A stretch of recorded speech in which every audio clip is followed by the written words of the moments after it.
Hi అండి. మనం ఈరోజు సొసైటీ గురించి తెలుసుకుందాం. శాతవాహనాది అందరూ వినే ఉంటారు. ఒక స్టోరీ ఉంటుంది కదా. మామూలుగా మనకి డెక్కన్లో ఎటువంటి కల్చర్ డెవలప్ అయిందంటే హైబ్రిడ్ సొసైటీ డెవలప్ అయిందనమాట. హైబ్రిడ్ సొసైటీ ఓకేనా. డెక్కన్ దగ్గర ఇది ఎలా డెవలప్ అయిన దానికి ఒక స్టోరీ ఉంటుంది. అదేంటంటే అగస్త్య ముని అపస్తంభ ముని అని ఇద్దరు ఉంటారనమాట. వాళ్ళు ఆరియన్స్. ఫస్ట్ ఆఫ్ ఆల్ వాళ్ళు ఆరియన్స్ అనమాట. కానీ వింధ్యా మౌంటైన్స్ని క్రాస్ చేసి సౌత్లోకి ఎంటర్ అయ్యారు.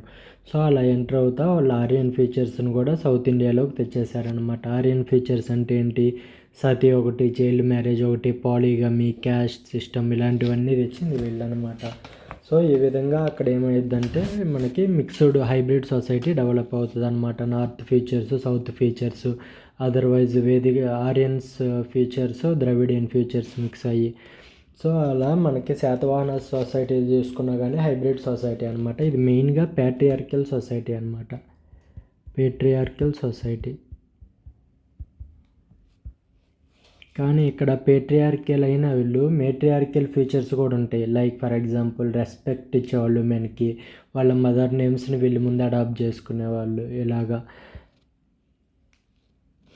నెక్స్ట్ వచ్చేసరికి వాళ్ళు ప్రతి ఒక్కళ్ళు చతుర్వర్ణ సిస్టమ్ని ఫాలో అయ్యేవాళ్ళు. అంటే 4 వర్ణాస్ ఉంటాయి కదా, బ్రాహ్మిన్స్, క్షత్రియాస్, వైశ్యాస్, శూద్రాస్.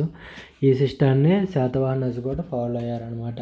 కాకపోతే ఇక్కడ శాతవాహన టైంలోకి వచ్చేసరికి చేంజెస్ స్టార్ట్ అవటం మొదలుపెట్టినాయి. లైక్ ఈ జాతీస్ అనేవి మల్టిప్లై అవటం జరిగినాయి అనమాట. ఇంటర్ క్యాస్ట్ మ్యారేజెస్ వల్ల ఒక క్యాస్ట్ నుంచి సబ్ క్యాస్ట్ లాగా, సబ్ జాతీస్ అట్లాగా డెవలప్ అయినాయి అనమాట. నెక్స్ట్ వచ్చేసరికి ఇంటర్వర్ణ మ్యారేజెస్ కూడా ఎగ్జిస్ట్ అయినాయి. దీనివల్లే కదా ఈ ప్రొలిఫరేషన్స్ జరగటం స్టార్ట్ అయింది. ఎగ్జాంపుల్ చూసుకున్నాం మనం, శివశ్రీ శాతకర్ణి ఉంటాడు కదా, అతను రుద్రదామిని పెళ్లి చేసుకున్నాడు అనమాట. ఏమేమో క్షత్రియ, ఇతడేమో బ్రాహ్మణ్ అనమాట. సో ఇదే ఎగ్జాంపుల్ అనమాట ఇంటర్వర్ణ మ్యారేజెస్ జరిగినాయని ప్రూవ్ చేయడానికి. నెక్స్ట్ వచ్చేసరికి విదూక అనే అతను ఉంటాడనమాట. అతను కోబ్లర్ అనమాట. అంటే షూ మేకర్ ఉంటాడు, అతను లో క్యాస్ట్. సో అతన్ని ధాన్య కటక మహాస్తూపానికి ఇన్ఛార్జిగా అపాయింట్ చేశారనమాట. అదే ఒక సేక్రెడ్ ప్లేస్ అనమాట వాళ్ళకి. స్టిల్ ఒక లో క్యాస్ట్ అతన్ని ఇన్ఛార్జిగా అపాయింట్ చేశారనమాట ఇక్కడ. సో దీన్ని బట్టి ఏమర్థమవుతుంది మనకి, అన్టచబిలిటీ కూడా లేదని అర్థమవుతుంది అనమాట. నెక్స్ట్ స్ట్రాబో ఉంటాడు కదా, గ్రీక్ ట్రావెలర్. అతను సతీ ఎగ్జిస్ట్ అయిందని మెన్షన్ చేస్తాడనమాట. కాకపోతే అన్ని క్లాసెస్లో కాదు, ఓన్లీ లోవర్ క్లాసెస్లో మాత్రమే సతీ ఎగ్జిస్ట్ అయిందని మెన్షన్ చేస్తాడు. మనం ఫర్ ఎగ్జాంపుల్ చూసుకున్న మనకి గౌతమి పుత్ర శాతకర్ణి వాళ్ళ మదర్ ఉంటుంది కదా, ఆమె విడో అని వింటాం మనం ఎక్కడ. సో సతీ జరుగుంటే ఆమె బతికుండదు కదా హయ్యర్ క్లాసెస్లో. అలా అయినా మనం లింక్ చేసుకోవచ్చు అనమాట. నెక్స్ట్ పాలిగమి ఎవిడెన్స్ ఉంది. అందుకే కదా మదర్ నేమ్స్ ఎందుకు పెట్టుకొని ఉంటారంటే వాళ్ళ మదర్ ఎవరు ముందే చెప్పుకొని రాజ్యాధికారాన్ని తీసుకుంటారనమాట. సో అలా ఆ విధంగా గుర్తున్నా మనకు అర్థమైద్ది పాలిగమి అనేది ఎవిడెంట్ ఫ్యూచర్ అని. ఫర్ ఎగ్జాంపుల్ కుంతల శాతకర్ణిని తీసుకున్న 30 మెంబర్స్ని మ్యారేజ్ చేసుకున్నాడు అనమాట, 30 ఉమెన్ని.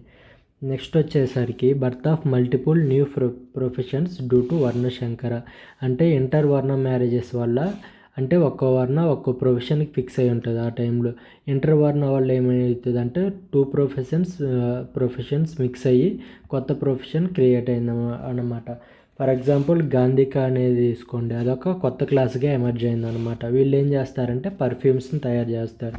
నెక్స్ట్ కులారిక ఆర్ కులాల, వీళ్ళ ప్రొఫెషన్ ఏంటంటే పాటరీస్ని చేసేవాళ్ళు అనమాట.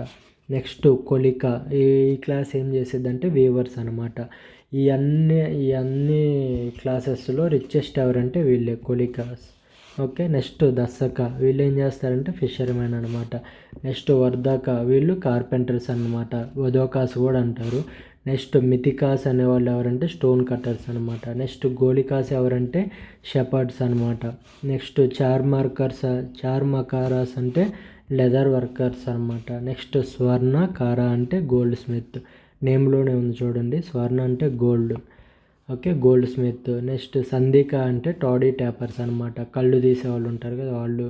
వజ్రకాస్ అంటే ఎవరంటే డైమండ్ కట్టర్స్, వజ్రం అంటారు కదా డైమండ్ని, సో అట్లా గుర్తుపెట్టుకోండి. వజ్రకాస్ అంటే డైమండ్ కట్టర్స్ అనమాట. నెక్స్ట్ ఆవేశనికులు అంటే హ్యాండీక్రాఫ్ట్ వర్కర్స్ అనమాట. నెక్స్ట్ తలిపిష్టికులు అంటే ఆయిల్ ఎక్స్ట్రాక్టర్స్ అనమాట, ఆయిల్ తీసేవాళ్ళు. నెక్స్ట్ సెలవదుకాస్ అంటే స్టోన్ వర్కర్స్ అనమాట. ఓకేనా.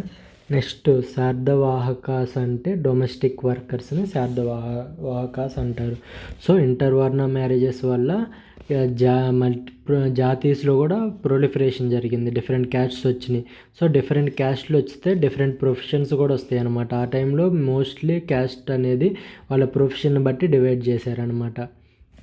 ఓకే, అలా మనకి కొత్త క్లాసెస్ అన్నీ ఎమర్జ్ అయినాయి. నెక్స్ట్ ఉమెన్ పొజిషన్ ఎలా ఉండేదంటే శాతవాహన సొసైటీలో అప్పర్ క్యాస్ట్ ఉమెన్ చూసుకుంటే వాళ్ళు లిబర్టీని బాగా ఎంజాయ్ చేసేవాళ్ళు అనమాట. For example Naganika, Gautami Balasri. మనం లోవర్ క్లాస్ ఉమెన్ చూసుకుంటే సతీ ఉంటుంది, వాళ్ళంతా లిబర్టీ ఎంజాయ్ చేసేవాళ్ళు కాదు. లోవర్ ఉమెన్ అనేవాళ్ళు ఎక్స్ప్లాయిటెడ్ కూడా చేయబడ్డారనమాట. ఇది ఎవరు చెప్పారంటే మనకి స్టాబో చెప్తారనమాట. నెక్స్ట్ స్లేవరీ సిస్టమ్ ఎవిడెన్స్ కూడా మనకి మెన్షన్ చేయబడింది అనమాట. ఎక్కడుందంటే హాలా రాసిన గాథా సప్తసతిలో మెన్షన్ చేయబడింది అనమాట. Brihat Katha mentioned about slave trade. The slavery system is called హల్లిశకం ఘట నిబంధన మదనోత్సవం. ఓకే, బృహత్ కథ స్లేవ్ ట్రేడ్ జరిగిందని చెప్తారనమాట. స్లేవ్ ట్రేడ్ని ఏమని పిలిచేవాళ్ళు అంటే హల్లిశకం ఘట నిబంధన మదనోత్సవం అనమాట. ఇక్కడ మనం చూసుకుంటే మోస్ట్లీ స్లేవ్స్ ఎవరు ఉండేవాళ్ళు అంటే ఆ టైంలో ఉమెనే ఉండేవాళ్ళు అనమాట. నెక్స్ట్ వచ్చేసరికి ప్రాస్టిట్యూషన్ ఎవిడెన్స్ మనకి ముందుగానే చూసాం. ట్యాక్సులు కూడా కడతారు వాళ్ళు, కట్టే వాళ్ళని గనికాస్ అంటామని. సో దీని గురించి ఎవిడెన్స్ కావాలంటే ఎక్కడ ఉంటుంది అంటే మనకి కామసూత్ర బుక్లో ఉంటుంది అనమాట.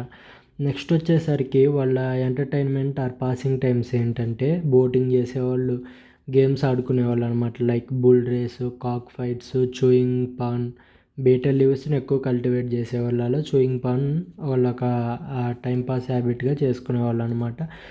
నెక్స్ట్ వచ్చేసరికి ఉమెన్ అనేవాళ్ళు శారీస్ వేసుకునేవాళ్ళు, బ్యాంగిల్స్ వేసుకునేవాళ్ళు, యాంక్లెట్స్ వేసుకునేవాళ్ళు అనమాట.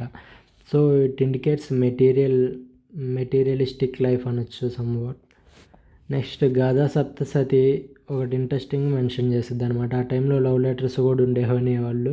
అండ్ ఉమెన్కి ఫ్రీ సెక్స్ చేసుకునే ఫ్రీడమ్ ఉందన్నమాట ఆ టైంలో. అది Satavahana society and women conditions.